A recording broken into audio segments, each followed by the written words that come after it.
Dzień dobry moi drodzy, witam Was serdecznie w kolejnym odcinku z Tajwanu i dzisiaj będzie chyba ten najbardziej niezwykły odcinek i ten, który dla mnie jest odcinkiem najważniejszym i też dla mnie jest odcinkiem najtrudniejszym do nagrania, bo jesteśmy właśnie pod fabryką Gianta na Tajwanie. W tym niezwykłym miejscu, w którym powstawanie rowerów, produkcja rowerów jest chyba najbardziej w pełnym znaczeniu tych słów, bo tutaj rowery powstają od A do Z, czyli od praktycznie surowych materiałów po finalny produkt. Wyjątkowe miejsce, wyjątkowa historia, więc dzisiaj zapraszam Was do fabryki rowerów Gianta. Słuchajcie, czym jest miejsce, w którym jesteśmy? Giant ma na świecie 9 fabryk, 2 w Europie, 5 w Chinach kontynentalnych, jedną nową w Wietnamie i tę fabrykę na Tajwanie. Ta fabryka na Tajwanie jest najstarszą, pierwszą fabryką Gianta. Została założona w 1972 roku i na początku przede wszystkim zajmowała się produkcją rowerów dla amerykańskiej marki Schwinn. Dopiero po pewnym czasie Giant stwierdził, że czas rozwinąć też własną markę i produkować rowery pod własnym brandem. W tym miejscu pracuje 2200 osób i wyjeżdża stąd 1 000 000 rowerów rocznie. To jest niesamowite, ale z tej jednej fabryki wyjeżdża 1 000 000 rowerów rocznie. Są tutaj budowane wszystkie rowery, w sensie różne typy, jeżeli chodzi o materiały wykonania ramy. Tutaj budowany jest karbon, tutaj budowane są ramy aluminiowe i Giant podkreśla to, że w zasadzie ma pełen wpływ na produkcję swoich ram. Pełen wpływ oznacza, że w zasadzie tworzy te ramy od zera. Czyli jeżeli są to ramy aluminiowe, to Giant zajmuje się również obróbką tego aluminium, obróbką rur aluminiowych. Jeżeli są to ramy karbonowe, to Giant sam produkuje karbon. Produkcja karbonu jest tu rozumiana w tym sensie, że nici karbonowe są sprowadzane z Japonii. W ogóle na całym świecie jest tylko 5 producentów karbonu, w sensie nici. Natomiast cała reszta procesu odbywa się tutaj, czyli Giant tutaj sprowadza nici karbonowe, z tego karbonu powstają płaty karbonowe, z których modelowane są ramy i wszystko to odbywa się dokładnie w tym miejscu.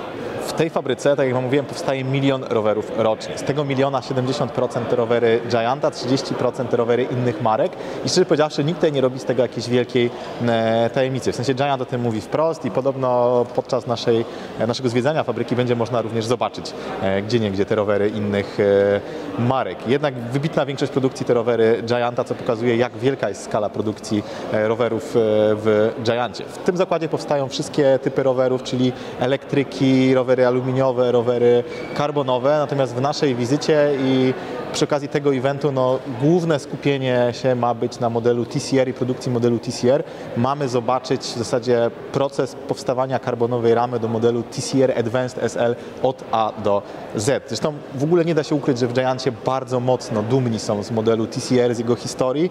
Co by tu nie mówić, jest to ważny model dla historii Gianta, jeżeli chodzi o szosę, jeżeli chodzi o karbon. I w ogóle też warto zaznaczyć, że Giant w obróbce karbonu, w budowie pierwszych ram karbonowych i pierwszych elementów karbonowych ma już 40 lat doświadczenia, więc jest to naprawdę wyjątkowa okazja, żeby zobaczyć tę fabrykę i to miejsce. To jest taki zakład produkcyjny w starym, prawdziwym stylu, w którym ma być gorąco, ma być głośno, bo tutaj się naprawdę produkuje, nie tylko montuje, więc bardzo jestem ciekawy, jak to będzie wyglądało, jestem ciekawy, jak to wyjdzie, zobaczymy, ile nam będzie można pokazać, ile będzie można nagrać, ale tak czy siak czekamy na naszą kolejkę na wejście i zaczynamy półdniowy tour po fabryce Gianta na Tajwanie. Muszę Wam powiedzieć, że będzie to pewnego rodzaju wyzwanie, ponieważ tempo jest duże. Jak widzicie, jestem obwieszony okablowaniem, żeby coś słyszeć, gdzie jesteśmy, ale wchodzimy. Zapachy są mocno fabryczne, bym powiedział. Wchodzimy do pierwszej hali. Tak się, słuchajcie, szyje karbon. Tutaj macie włóczkę. Tutaj jest nić karbonowa i nić sobie powolutku jedzie i z niej wyplatane są całe płaty karbonu, z których powstaje rama. Niesamowite jest móc to widzieć na żywo, na taką skalę. To jest pierwszy raz, kiedy faktycznie można to tak zobaczyć. Niesamowite. Niesamowite jest to, jak blisko jesteśmy tego i jak naprawdę duża doza zaufania ze strony tutaj dyrekcji i w ogóle pracowników Gianta. Bo naprawdę stoję tak blisko, że jest mega łatwo przypadkiem coś dotknąć i coś zepsuć. Swoją drogą bardzo jestem ciekawy, jaki jest koszt takiej jednej rolki. W ogóle popatrzcie, ile ich tutaj jest. Tam już są przygotowane kolejne na zmianę. Kiedy te się skończą, tutaj proces pobierania jest jednostajny, czyli mniej więcej jest to samo tempo pobierania z każdej rolki, więc kiedy te rolki się skończą, tam już czekają w tle kolejne na wjechanie i założenie do produkcji. A tak sobie wygląda już zużyta w zasadzie w większości roleczka. No, taka większa rolka papieru toaletowego, tylko trochę droższa. Widzicie, samo włókno.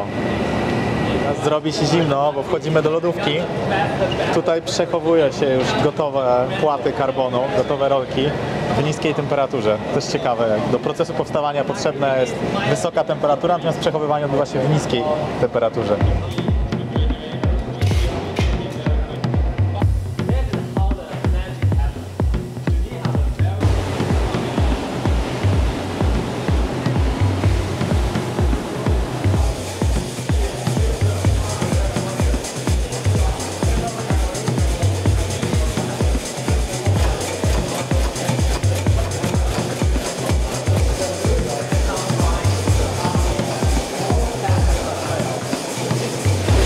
Do którego teraz wchodzimy, to kontrola jakości RAM i to jest w ogóle mega ciekawe miejsce, które zaraz Wam pokażę.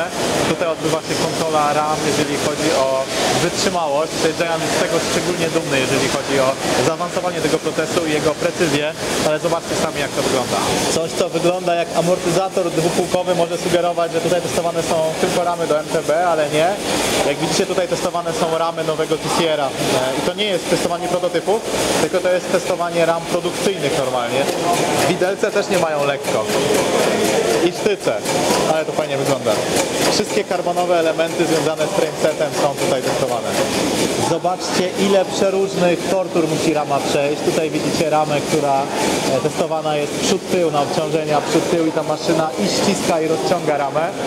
Tutaj jest testowanie obciążeń ramy, jeżeli chodzi o jakieś obciążenia skrętne na osi supportu. Tutaj kolejna rama jest zgniatana, naprawdę niezłe tortury. To jest, słuchajcie, ciekawostka. Jeżeli chodzi o ramę, no to jest wybierana jakaś ilość ram do testu, natomiast każdy karbonowy widelec jest testowany. Każdy jeden karbonowy widelec przechodzi kontrolę promieniami rentgena. No jest to kluczowy element, co by tu nie mówić, uszkodzenie widelca to często jest totalna tragedia, no jest to poważna sprawa, więc każdy widelec karbonowy, który stąd wyjeżdża, jest prześwietlany. I też ciekawostka, jeżeli chodzi o widelce, jest taka, że widelce w topowych TCR-ach są takie same jak w tańszych. Różnica to materiał ramy, natomiast widelce są te same.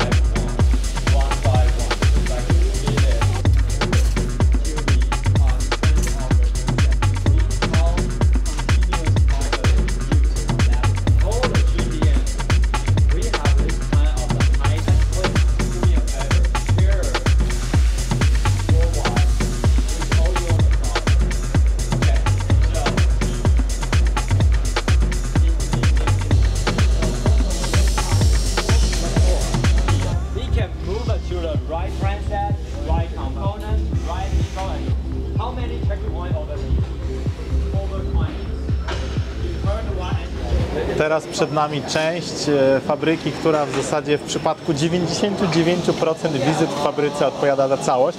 Prawda jest taka, że tak wygląda wybitna większość miejsc, które nazywane są fabrykami rowerów. Takie miejsca pokazywałem Wam już w Ridleyu, pokazywałem Wam w Superiorze. Tutaj w Giancie to jest po prostu montownia i też ciekawostka, jeżeli chodzi o rowery szosowe. Nie wiem, czy tak jest w przypadku każdego roweru, a jeżeli chodzi o TCR-y, proces produkcji ma 16 punktów kontroli jakości. W trakcie całego procesu budowy roweru jest 16 punktów, w których może być kontrolowana jakość. Swoją drogą pewnie już zauważyliście, że jednak bardzo duża część procesu produkcji rowerów, nawet w tak ogromnym zakładzie, odbywa się ręcznie. Tylko w niektórych miejscach włączane są roboty do procesu produkcji i to w tych miejscach, w których potrzeba takiej ultra wielkiej precyzji. Takiej precyzji, która jest osiągalna tylko w zasadzie dzięki maszynom. Bardzo duża część procesu produkcji, zwłaszcza elementów karbonowych, odbywa się ręcznie, co już widzieliście. No i tutaj pracownicy są niezastąpieni, na przykład przy produkcji samych płatów karbonu i przy formowaniu elementów karbonowych przed włożeniem ich do pieca i przed właściwym ich de facto powstaniem. I oczywiście w tym miejscu produkuje się też karbonowe koła Cadexa i to jest akurat to miejsce, którego nie mogliśmy Wam pokazać. Znaczy nie mogłem robić tam ani zdjęć, ani filmów. W przypadku kół, w przypadku Cadexa są elementy procesu produkcji, które zdaniem Gianta nie powinny ujrzeć światła dziennego, nie powinny trafić do konkurencji. Co ciekawe, nawet jeżeli Giant przyjmuje proces produkcji od jakiejś firmy i produkuje na przykład ramy dla innej firmy, to odbywa się to na podstawie technologii, na podstawie projektów tej firmy. Giant swoich technologii niejako nie udostępnia. Chodzi o sam proces produkcji, tutaj oczywiście produkcja się odbywa, natomiast Giant swoich technologii, zwłaszcza tych ze swoich najwyższych modeli, topowych rozwiązań, konkurencji niejako nie udostępnia. Czyli to jakby linia jest wynajmowana, w sensie pracownicy Gianta produkują te elementy, ale nie odbywa się to z użyciem technologii i know-how tego takiego stricte technologicznego Gianta.